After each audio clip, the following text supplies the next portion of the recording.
kung inyo kung tabangan na modaog aning bugnong lugay no, daghan kaayo tag mahimong mga ordinances o mga programa para sa atong agrikultura. Kung inyohang na-notice o na bantayan na ang ato ang mga produkto barato kaayo panahon sa ting-ani. Dili ba mo mangutana o mag-wonder nganong nahitabo man ni? Actually, that's the law of supply and demand.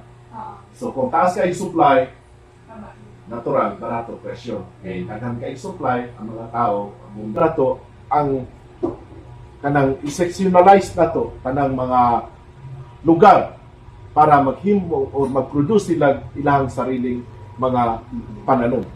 So let's say, ang panansalan, puro lang yun sa nakamuti.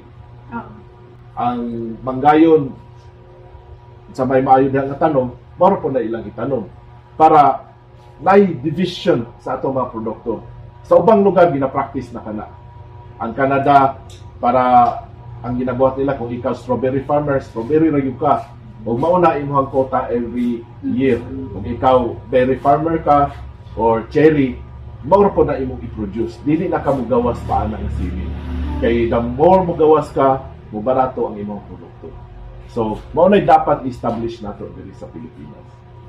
Salamat, Kuya Julius. Maayong hapon kanang tanan.